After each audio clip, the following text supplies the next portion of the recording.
This just happened to me. I've had a weird couple of days, so bear with me. I am a 23-year-old woman, currently living alone. I'm in the military, so nothing really creeps me out, except for earthquakes and weird people in my house. Both have happened within the last 2 days. This is my encounter with the latter. I clean my house every other Thursday if I have it off. I pop on my headphones and rock out, cleaning every nook and cranny I can find. My apartment is in the shape of an L. There's the walkway leading in, and about 20 feet down is an open kitchen, bar, and living room. To the right is the master bedroom, and behind my bedroom door is a pretty large master bathroom. This is all relevant, I promise. I have been having problems with my deadlock the last couple of months. Some days it will close, other days it will pop open without my knowledge. I thought I had fixed it for good with a few swings of the hammer, but, well, guess I was wrong. A couple of hours ago, I was cleaning my master bathroom, rocking out to some Green Day, not really paying any attention. I glance up into the mirror, and I nearly jump out of my skin. There is someone in my bedroom, playing with my jewelry. It's a tallish man, maybe of Eastern Asian descent, who apparently hasn't seen me because I'm behind the door. I whip the door open and scream, "What the fuck are you doing in my apartment?" He jumps up a foot in the air, whirls around, and gives me this hand caught in the cookie jar, sheepish grin. "I'm sorry, I thought this was my apartment," he said, before quickly walking out, leaving me with my mouth wide open.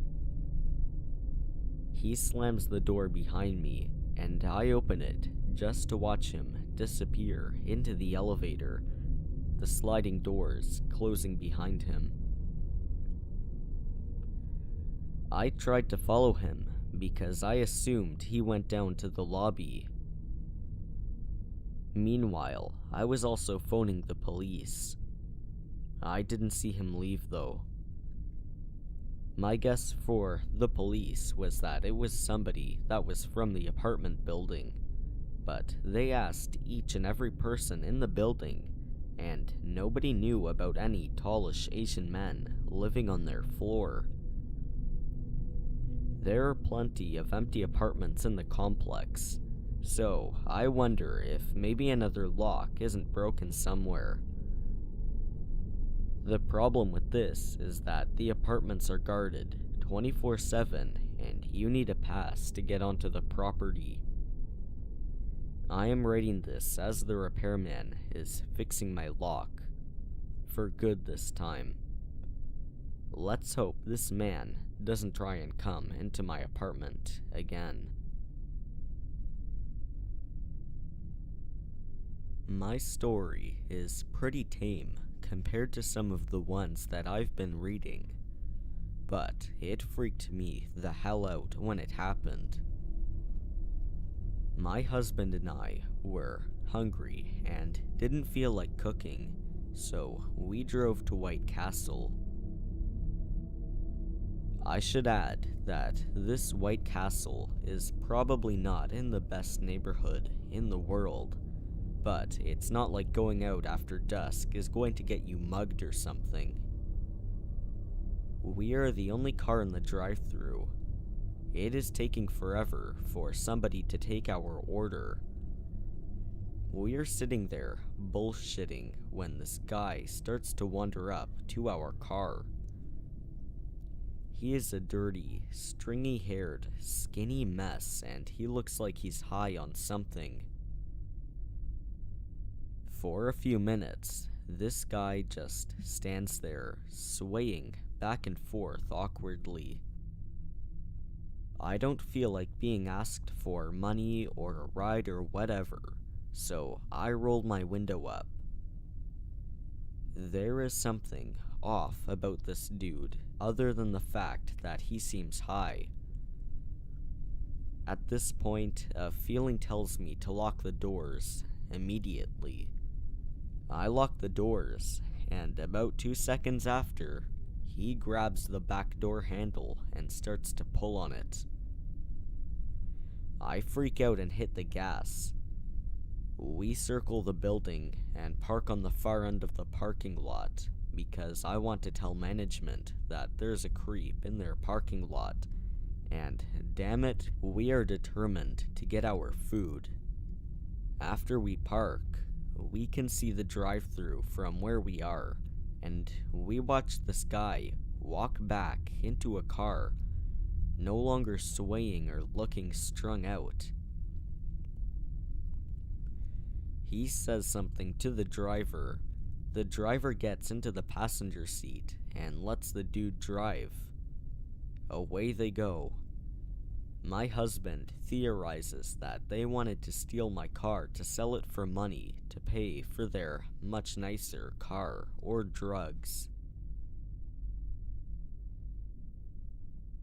This happened in early 2017.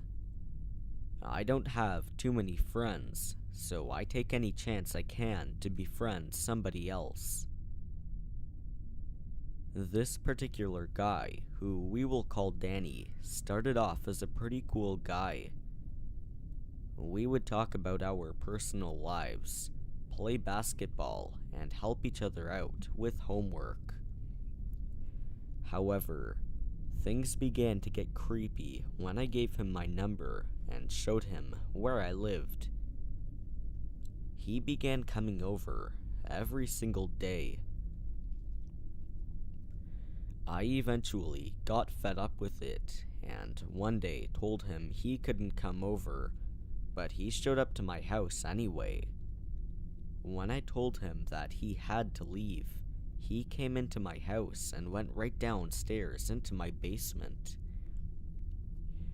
Even when my mom helped me out by saying that we were gonna leave in a few minutes, he still refused to leave. This went on for 10 more minutes until he finally decided to get up and leave.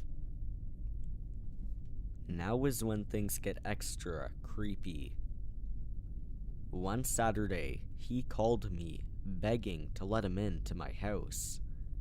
And I told him, "Dude, you're coming over too much, and my mom's getting fed up." He then told me that he had to and that he was locked out of his house. I didn't believe him and then hung up. Not too long after, my phone said that I was getting a call from another friend. I picked up and was surprised to hear that Danny was on the other line. The bastard went to another friend's house to call me because he knew I wouldn't pick up if I saw it was him. He started begging again, and I lied and told him that neither I or my parents were home and that he wouldn't be able to come in.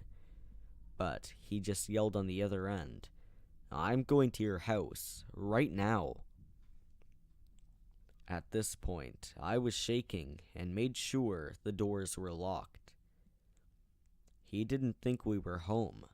Why would he come here? When I heard a knock on the door, I looked out my window to see if it was him. And when I saw that it was, I made sure to not make any loud noises.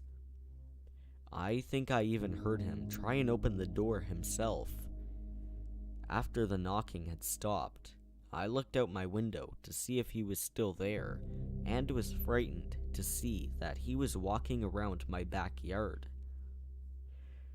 I didn't leave my house for a while that day, because I didn't see him leave and was afraid that he was camping out in my shed or something. The next day, I got a few messages from my other friends telling me that Danny also tried to keep getting into their houses as well. One of them even said that he tried getting $10 from them for bike parts.